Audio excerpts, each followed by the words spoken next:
The foreign exchange market is the largest financial market in the world today, and in fact it has a daily turnover of over $6 trillion.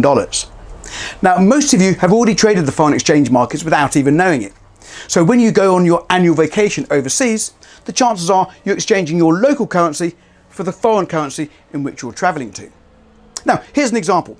I live in the UK and we use British pounds here in this country. I want to go on holiday to the United States, so I need to convert my British pounds into US dollars. Okay? And I've got to do that at the prevailing exchange rate. So for example, in this, we'll look at here, the exchange rate is 1.5000.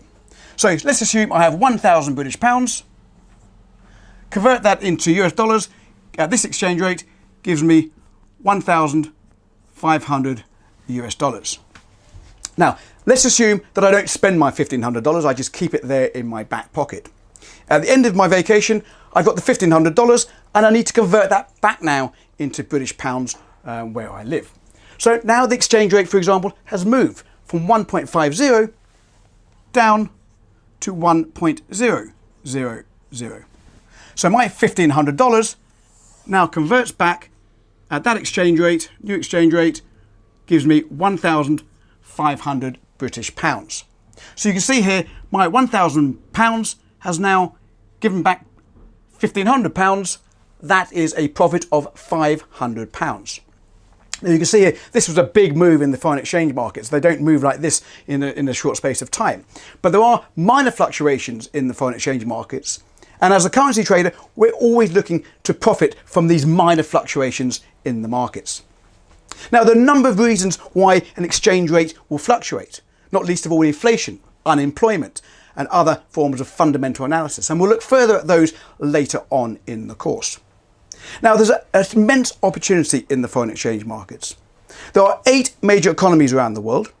And if you cross-match these 8 major economies, you get a total of 28 different currency pairs in order to trade from. So you can see there's a vast opportunity out there. So, how do we predict the future price movement of these currency pairs? Well, we look at charts. Now, charts are used to look back at past history of price action, and we use patterns and other analysis to predict the future price movement by looking at these charts. In fact, my daughter was at school last month, and they had a teacher was asking, what did your parents do for a living? And she put her hand up and said, I use my father looks at wiggly lines all day long, and everyone laughed, of course. Well, I do look at wiggly lines all day long, but these wiggly lines you can actually use to predict the future price movement.